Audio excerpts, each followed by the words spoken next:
ikkinchi mikrofonda turaman. Hozir Keyin mana shularni ko'chib keldikda, o'qitaman deb. Assalomu alaykum. Mening ismim Ergash Shahzbek. Men Prezident maktabiga topshirganman, faqat u payti Rustam Osipov maktab tayyorlamaganman. O'shandan keyin menga shu tanishlarim aytishgan, Rustam Osipov maktabida yaxshiroq deb. O'sha tayyorlanganman. Keyin tayyorlanganimdan maqsad hozirgi Guliston tuman ixtisoslashtirilgan maktabga kirish edi. Unda tayyorlanganman, 5-o'rinda qabul qilinganman. 5-sinfda bu yoqqa keldik. U yerga endi ochilgan payt edi. 6-sinfdan qabul bo'lar deyishdi. 24 o'quvchi olinar ekan bu maktabga ham. Keyin tayinlandi bu yerda. Tayinlanib 5-o'rinda kirib ketdi. Ham o'qidi, ham tayinlandi. 5-o'rinda kirdi bolam. Keyin u yerdan ham o'sha bu yerda o'qituvchilar bilan yaqin bo'lib qoldimi bolam? Fundament yaxshi bo'ldimi bilmayman. 3 oylik kanikulda, maktabdan tashqari kunlari bo'ldi shu yerga. Faqat shu yerda bilimni kuchayish uchun ingliz tili bilan matematikaga kelib boshladi bolam. O'zini ustida ishlayman, ayamay o'qishim kerak deb o'qishga harakat qildi-da. Ertalab soat 8:30 dan 5:30 gacha darsim bo'lardi.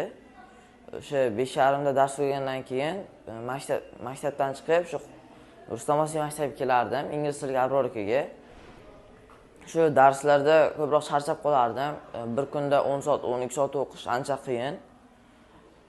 Ertalab uydan chiqib, faqat shu o'qish, kechqurun soat 9-10 da uyga kelib, dam olib yana ertalab maktab edi. Qorako'l maktabida soat 5 gacha qo'ymaydi ekanda. Keyin 5 dan soat 5 dan keyin Abror bilan gaplashib, repetitorga berdim-da, kechqurunga. Ha, kelardi. Ancha qiynalganman. Ko'pincha darslarda uxlab qolardim. Maktabdagi darslarda ham yo repetitorlarda ham uxlab qolardim ancha. Mayli bolam dedim. Xudo xolasa dedim. Harakating qil. O'qishga harakat qildingmi? Kirishing kerak deb o'zim ham bunga berib turdim. Keyin xo'jayinim ham Avazbek bu yog'ini endi o'qigin bolam. Kam qoldi deb to'ylarga ham olib bormadik, qarindosh urug'ga ham olib bormadik. Faqat o'qib, shu o'qishga kiraman deb harakat qilib boshladi. Keyin men 1-bosqichdan 300 ta oram qoldi. O'shandan 1-bosqichda 300 ta oram qoldi. Men 94-o'rinda o'tdim. O'pishi 7,5 ming oram edi. 7,5 ming oramdan 94-o'rinda o'tishim yaxshi. Men ikkinchi bosqichdan o'ta olman deb o'yladim, chunki 94-o'rin 60 tadan pastroq edi. Keyin birinchi bosqichda, keyin ikkinchi bosqichda men 300 oramdan 20-o'rinda o'tdim. Birinchi bosqichni o'tgandan keyin ikkinchisini уже kutib boshladik. Javobi chiqqan paytda Avazbek to'xtab turib, ikkalamiz hayajonda, bolam qaradim, qo'li hayajonda, o'zim hayajonda. Keyin shunday ko'rdik, 20-o'rinda turibdi-da. Voy o'g'lim, ayam 20-o'rinda o'tibman dedi. Qaytadan tekshirib ko'rdim. Voy, ayam adashmayman, mana 20-o'rinda turibman dedi. Keyin xursand bo'lib, keyin darrov Elmon o'qituvchisiga telefon qildik, Abrorga telefon qildik, xo'jayinimga telefon qildik. Qarindosh urug'lar bilishdi, hamma tabriklashdi, o'qituvchilar bilishdi. Shunday qilib o'g'lim o'tib ketdi. Yig'labman o'tganda. Shunaqa yig'labman, o'g'lim o'zi ham shunday yig'lamang deydi. Bolam, men ham xursandchilikdan yig'ladim dedim-da. Bu kunlarni qancha kutayotgandik dedim. Shunday tadbirga bordik Alberoni maktabiga. U yerga xo'jayin bilan bordik. Shunday xursand bo'ldik. Shuncha bolaning ichidan meni bolam o'tibdi. Endi shuncha ota-onalar deyman u yerda. 60 ta o'quvchi o'tganda, butun viloyatlar bo'yicha 60 ta eng yaxshi o'qiydigan bolalar o'tgan ekan. Shularning ichida meni bolam borligini ko'rib ham shunday xursand bo'ldik. Siz ana o'qiydigan holatda, junjib ketadigan holatda.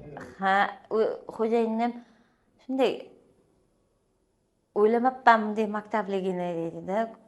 borib ko'rib shunday xursand bo'ldik. O'g'lim, shunday bolam borligidan faxrlanaman deb xo'jayinim ham shunday xursand bo'lib qaytib keldik keyin.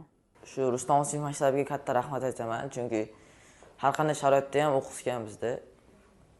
Ba'zida to'lovlar qilmasak ham indamagan. Ko'pincha tekinga o'qitib bergan. Shu Elavon aka bilan Abror akaga ham rahmat aytaman. Ancha qasdlangan. Elavon aka ham darslarda ko'proq menga e'tibor berardi. Elavon aka shu soat 2 dan 4 gacha, ba'zida 5 gacha o'tiramiz degandik. Keyin mayli sen kelaver deb 2 dan soat kechki 8 gacha 2 ta yoki 3 ta guruhga ham nima edi, kirgizgan. Bu bolamni olib kelgan paytimda haqiqatan ham sharoitimiz yaxshi emas edi o'sha paytlari. Keyin aytib tushuntirgan o'zim aytib sharoitlarimni tushuntirib aytdim. Unday o'qishga sharoitim yo'q, o'qitishga bolani deb aytib tushuntirdim. Keyin Rustam Bosimov men dedi, bolani ko'raychi dedilar. Keyin bo'ldi opa dedi. Aka dedi, bolani dedi shunday bepul o'qitib beraman dedi. Faqat bola o'qib bersa bo'ldi, yaxshi o'qisin dedi. Keyin Avazbek aytib tushuntirik. Avazbek qara, shunchalik dedim, jon kuydirib dedim shu odam dedim. Senga dedim shuncha sharoit qilib beryapti, qara o'g'lim dedim. Yo'q, keyin o'g'lim ham tushundi. Aya mayli, aya men o'qiyman. O'sha paytda lekin haqiqatan ham haligacha o'sha kunni unutmayman-da. Shunday xursand bo'lib chiqib ketdim-da. Shunday yaxshi insonlar ham bor ekan. Qarang, meni tanimaydi, xo'jayinim tanimaydi. Lekin farzandimni ko'rib, bo'ldi opa, bolangizni bepul o'qitib beraman dedi. Ana shu paytda lekin haqiqatan ham o'sha kunni unuta olmayman-da. Shuning uchunmi bilmayman. O'sha kishini ko'rsam shunday bo'lib ketaman-da, nima dey? Hayajonlanib ketaman. O'sha kun esimga tushaveradi deyman-da. O'sha kishi sababchi bo'ldi deyman. Bor gap aytish kerak. Haqiqatan ham rahmat o'sha odamga deyman-da. Mana shuncha deyman harakat qilib deyman. Har doim kelgan paytimizda ham deyman yaxshi kutib oladilar deyman. Hech qachon deyman, bo'lsa men hech kim bo'lmayman u kishiga deyman. U xo'jayinim ham tanimaydi, hech kimni tanimaydi deyman. Shunday bolamni tayyorlab berganiga deyman, shuncha o'qitib berganlariga deyman. Menimcha begona odam ham unchalik qarindosh urug'lar ham unchalik yordam bermasa kerak deyman-da. To'g'risini aytaman. Xo'jayinim ham unutmaydilar o'sha kunni. Qara, shuncha sharoit qilib berdi bolangga. Shuncha qilib berdi-ya bolangga, bolam deydi-da, o'qigan. Bu odam yuzini dedi yorug' qilgan bolam deb har o'tirgan dasturxonda o'tirganda doim shu aytilib o'tiladi-da. Yo'q, dadam o'qiyapman deydi. Harakat qilgan bolam deydi. Bor gapni aytish kerak. Haqiqatan ham mana shuncha sharoitni qilib berdilar deyman. Shuncha o'qitib berdi deyman. Mana Alberuni maktabga kirdi deyman. U yerda ham davlatimiz deyman, hamma narsa bepul dedi, sharoitlari hech qanday pul rol o'ynamaydi ekan. Bilimi bor odam kirar ekanda o'qishga. Faqat o'qish kerak ekan. Bor gap aytish kerak. Lekin haqiqatan hech qachon unutmayman o'sha bu kishini qilgan ishini unutmayman deyman-da. Balki shu kishi ham sababchi bo'ldimi deyman, turtki bo'ldimi deyman bolamga o'qishiga deyman. Qarab turmadi o'zi ham, aya shuncha bepul o'qitib beryapti, shuncha harakat qilyapti bu kishi. Aya, men o'qishim kerak. Shu yerga ham kelardik, o'quv markazlariga kelardik. Abroram bo'ldi opa, bo'ldi deb Avazbekni qancha ingliz tilidan tayyorlab berdi deyman-da. Albatta shu maktab jamoalariga kattakon rahmat aytaman. Yanada bundan ham katta yutuqlarga erishinglar. Maktabim jamoasiga kattakon rahmat. Mana o'zim bolalaridek ko'rib o'qitishdi bolamni ham. O'sha hayajonda hali hajarim ketmaydi. Xudo xohlasa bu kishini qilgan yaxshiliklarini bolam ham unutmaydi deyman.